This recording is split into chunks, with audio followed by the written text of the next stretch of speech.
তাহলে আমরা আগের দিন ফাদার সেলফের ইউনিট 1 পড়েছিলাম, আজকে আমরা ইউনিট 2 শুরু করছি।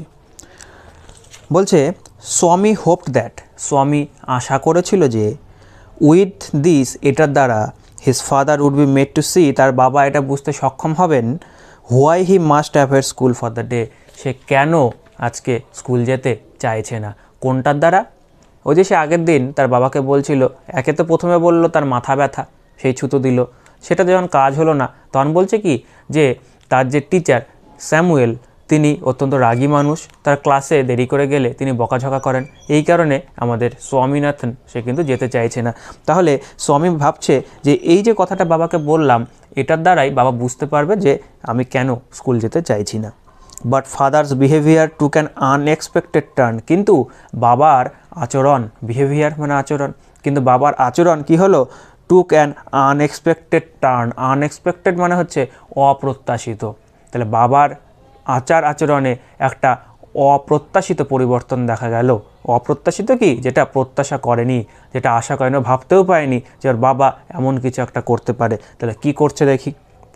হি প্রপোজড, তিনি ইচ্ছা প্রকাশ করছেন বা প্রস্তাব দিচ্ছেন to send a letter with স্বামী টু দ্য হেডমাস্টার, মানে কি স্বামীকে দিয়ে একটা চিঠি পাঠাবেন, কার কাছে? হেডমাস্টারের কাছে। No amount of protest from Swami would make him change his mind, মানে কি স্বামীর দ্বারা কোনো রকম বাধাই কিন্তু তার বাবার মন আর পরিবর্তন করতে পারলো না। অর্থাৎ স্বামী তো এবার দেখছে আমি তো ফেসে গেলাম, আমি তো মিথ্যে কথা বলে দিয়েছি বাবাকে, স্কুল যাব না বলে আমি একের পর এক মিথ্যা কথা বলছি, আমি স্যামুয়েল স্যারের নামেও মিথ্যা কথা বলেছি। এইবার বাবা যদি হেড টিচারের কাছে এই চিঠি পাঠান এবং তার মধ্যে অবশ্যই স্যামুয়েল স্যারের এই রাগের বিষয়টা নিয়ে তিনি লিখবেন, স্যামুয়েল স্যার বকাঝকা করেন, এই সমস্ত কিছু লিখবেন, সেক্ষেত্রে কি হবে? একটা মিথ্যে কথা সেখানে যদি হেড স্যারের কাছে যদি পৌঁছায় তাহলে হেড স্যারের কাছে কি হবে? হেড স্যার এবং স্যামুয়েল স্যার দুজনের সামনেই স্বামীনাথন অনেকটা ছোট হয়ে যাবে এবং তার বাবা যে এই কথাগুলো লিখেছেন তার বাবারও কিন্তু মান সম্মান অনেকটা কমে যাবে তার টিচারদের সামনে, এবং স্বামী যে কি বান্দর একটা ছেলে সেটা কিন্তু তার টিচাররাও বুঝতে পারবে এবং তার বাবা তো বাড়িতে একদম পিঠের উপর যা দেবে তো দেবেই। তো এই কারণে কিন্তু সে এবার ভয় পাচ্ছে। By the time Swami was ready to leave for school, ঠিক যখন স্বামী রেডি হয়ে গেছে, পুরোপুরি প্রস্তুত হয়ে গেছে স্কুলে যাবার জন্য, father had composed a long letter to the headmaster, বাবা কী করছে ইতিমধ্যেই একটা লং লেটার, একটা দীর্ঘ একটা চিঠি প্রস্তুত করেছে তার হেডমাস্টারকে দেওয়ার জন্য। খাইসে কাম। He put it in an envelope and sealed it, তিনি এটাকে রাখলেন কার মধ্যে? একটা এনভেলপ মানে হচ্ছে খাম, আমরা চিঠি কি খামের মধ্যে পুরে দেই, তো সেই খামের মধ্যে তিনি রাখছেন অ্যান্ড সিল্ড ইট, এবং সেটাকে কী করছেন? সেটাকে মুখটা বন্ধ করে দিচ্ছেন। কেন বন্ধ করছে? স্বামী যেন দেখতে না পায় কী লিখেছে। What have you written father, Swami জিজ্ঞেস করছে। স্বামী আস্কড অ্যাপ্রিহেন্সিভলি মানে হচ্ছে উদ্বিগ্ন বা শঙ্কিত, অর্থাৎ ভয় পেয়ে। স্বামী শঙ্কিত হয়ে অর্থাৎ ভয় পেয়ে স্বামী জিজ্ঞেস করছে, বাবা তুমি কি লিখেছো? ওর তো এবার হয়ে গেছে, ওর যখন কি কপালে আছে ও তো সেটাই শুধু ভাবছে। নাথিং ফর ইউ, তোমার জন্য কিছুই নয়। Give it to your headmaster and go to your class, এটা তোমার হেডমাস্টারের হাতে দেবে এবং তোমার ক্লাসে চলে যাবে, তোমার জানার কোনো প্রয়োজন নেই, কেননা এটা তোমার জন্য নয়। Have you written anything about our teacher Samuel, তুমি কি আমাদের টিচার স্যামুয়েল সম্পর্কে কিছু লিখেছো? ওই বলে না একটা কথা, চোরের মন পুলিশ। তো ও যেহেতু একটা অন্যায় করে ফেলেছে, ও জানে আমি স্যামুয়েল স্যার সম্পর্কে বলেছি, তাহলে বাবা এখন চিঠি লিখেছে মানে স্যামুয়েল স্যার সম্পর্কেই হয়তো লিখছে, তাই ও কিন্তু এবার ভয় পেয়ে গেছে।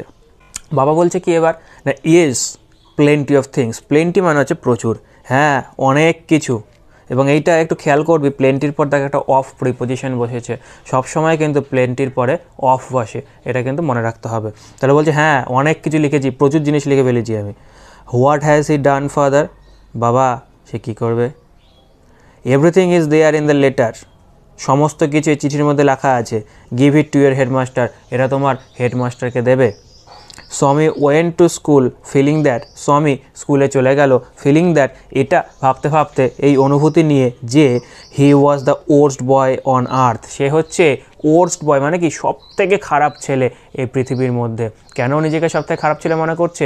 কেননা ও একটা ফাঁকি দিতে চেয়েছিল, স্কুল যেতে চায়নি। সেই স্কুল যেতে না চাওয়ার জন্য একের পর এক যে মিথ্যা কথাগুলো বলেছে তার মধ্যে কি করেছে, তার টিচারকে টেনে এনেছে এবং টিচার সম্বন্ধে মিথ্যা কথা বলার ফলে এমন একটা জটিল পরিস্থিতি সে কিন্তু নিজে হাতে করে তৈরি করেছে। এটা তার বাবা এখন চিঠি লিখছে, তাহলে কি হেড টিচারের কাছে সেটা যাচ্ছে, ক্লাস টিচার যিনি স্যামুয়েল তিনি জানছেন, তারপর তো বাবা আসল ঘটনা জানবেন এবং ওনাদের কাছেও যে তার কপালে কি দুঃখ আছে সে তো খুব ভালো মতোই বোঝাই যাচ্ছে যে স্যামুয়েলের কপালে কি দুঃখটা আছে। প্রত্যেকের সামনে কিন্তু স্যামুয়েল ছোট হয়ে যাবে এবং এর সাথে কিন্তু তার বাবার প্রেস্টিজটাও জড়িয়ে আছে। তাই ওর এখন মনে হচ্ছে যে হচ্ছে পৃথিবীর সবথেকে খারাপ একটি ছেলে।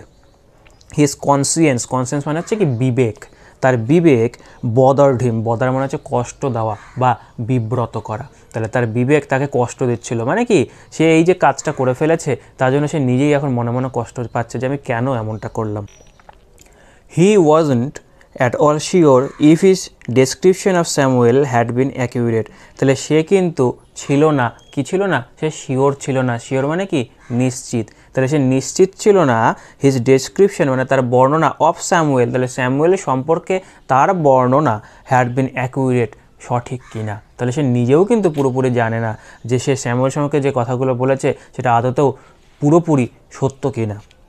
হি felt he had mixed up the real and the imagined, মানে কি সে এটা অনুভব করছে কি সে এখন বুঝতে পারছে যে সে হয়তো তার রিয়াল মানে হচ্ছে বাস্তব, আসলে বাস্তবে স্যামুয়েল ঠিক যেমন সেই বাস্তবটা এবং তার কল্পনাটাকে মিশিয়ে দিয়েছে।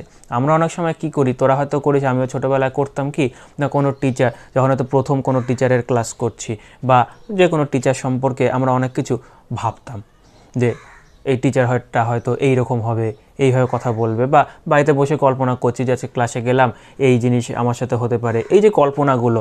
তার মানে এই যে আমাদের স্বামীনাথন সেই ছোট ছেলেটি সেও হয়তো এমনটাই কল্পনা করেছে তার স্যামুয়েল টিচার সম্পর্কে, এবং কী হয়েছে তার বাস্তবে আসলে স্যামুয়েল টিচার ঠিক যেরকম তার সাথে তার কল্পনাটা দুটোর যেন একটা মিক্সড আপ করে ফেলেছে, অর্থাৎ দুটোকে মিশিয়ে দিয়ে সে তার বাবাকে যেন বলে ফেলেছে, এটা সে এখন বুঝতে পারছে। স্বামী stopped on the road side, স্বামী কী করছে, রোড সাইড অর্থাৎ রাস্তার ধারে দাঁড়িয়ে পড়ছে।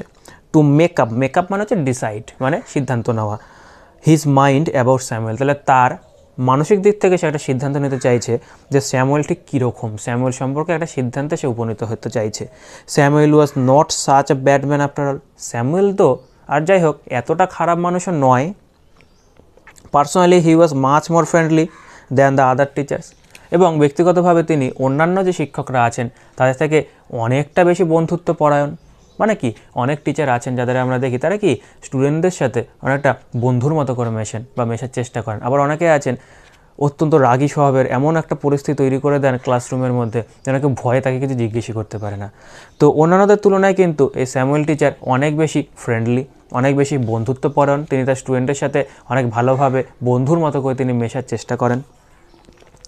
স্বামী also felt Samuel had a special regard for him, স্বামী এটাও অনুভব করেছিল যে এই স্যামুয়েল যে টিচার তার স্বামীর প্রতি একটা আলাদা ভালোবাসা কাজ করে।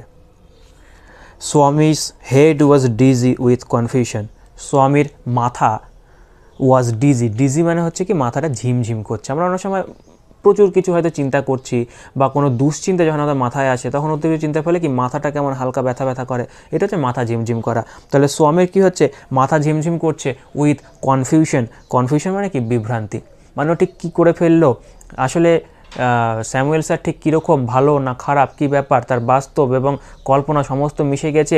ও এখন দুশ্চিন্তায় তার মাথাটা ঝিমঝিম করছে যে এটা কী হলো, আমি ঠিক কিছু বুঝতে পারছি না।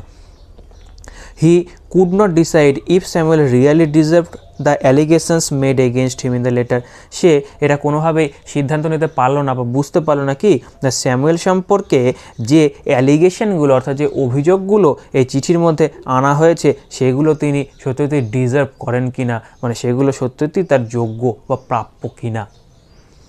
The more he thought of Samuel, যত না সে স্যামুয়েল সম্পর্কে ভাবে, দ্য মোর স্বামী গ্রিভড ফর হিম, ততই স্বামীর কী হচ্ছে গ্রিভড, শব্দটা আসলে কি গ্রিফ, GRIEF, গ্রিফ মানে দুঃখ, এটাকে পাস্ট টেন্সে নিয়ে গিয়ে গ্রিফট করেছে। অর্থাৎ কি, যতই না সে স্বামী যতই না স্যামুয়েল সম্পর্কে ভাবছে, ততই তার জন্য দুঃখটা আরও বেড়ে যাচ্ছে, যে হায় হায় বেচারা মানুষ, আমি কী করলাম ওর সম্বন্ধে, লোকটা তো এখন শুধু শুধু আমার জন্য বকা খাবে হেড স্যারের কাছে, তারপর সেটা পুরোপুরি ভুয়ো, তারপর যে কী হবে আমার সাথে আমি তো নিজেও বুঝছি না। টু রিকল, অর্থাৎ কি, রিকল মানে হচ্ছে মনে করা। To recall Samuel's dark face, his thin moustache, এটা কিন্তু moustache, unshaven cheek and yellow coat filled Swaminathan with sorrow. তাহলে এটা সে যখন মনে করছে কি না, স্যামুয়েলের ডার্ক ফেস অর্থাৎ কি কালো মুখখানা, হিজ থিন মুস্ট্যাচ, থিন মানে কি সরু, আর মুস্ট্যাচ মানে কি গোফ, গোফ মানে সবাই বুঝিস তো, এই যে এটা, তাহলে তার সরু গোফখানা, আনশেভেন চিক, সেভ আমরা অনেকে বলি যে সেভ করতে গেছে সেলুনে, সেভ কি দাড়ি কামানো, তাই না? তাহলে আনশেভেন চেক, আনশেভেন তার মানে কি না কামানো, আর চিক মানে হচ্ছে গাল, তাই না কামানো গাল, অর্থাৎ এই গালের মধ্যে হয়তো খোঁচা খোঁচা দাড়ি ফাড়িয়ে আছে আমার মতো ধর, তাহলে না কামানো গাল, অ্যান্ড ইয়েলো কোট, এবং হলুদ একটা কোট, ফিল্ড স্বামীনাথন উইথ সরো। এই যে আমাদের স্যামুয়েল স্যার সম্পর্কে ওর এই জিনিসগুলো মনে পড়ছে, তার কি না, তার একটা কালো মুখ আছে, তার সরু গোফ আছে, তারপর তার না কামানো গাল, অর্থাৎ গালে হয়তো দাড়ি আছে, এছাড়া কি তিনি একটা ইয়েলো একটা কোট পরেন, হলুদ রঙের একটা কোট পরেন, এই সমস্ত কিছু স্বামীনাথন যখন মনে করছে, সেটাতে ওর কিন্তু দুঃখ হচ্ছে। কেন দুঃখ হচ্ছে না, আমরা এতক্ষণে বুঝতেই পেরেছি যে ও স্যারের সম্বন্ধে মিথ্যা কথা বলে স্যারের জন্য খারাপই করেছে, তাই ওর কিন্তু দুঃখ হচ্ছে, কেন আমি শুধু শুধু স্যার সম্পর্কে এই মিথ্যে কথাগুলো বলতে গেলাম। তাহলে আজকে আমাদের ইউনিট 2 এ পর্যন্তই শেষ, পরের দিন আমরা কিন্তু ইউনিট 3 পড়ব।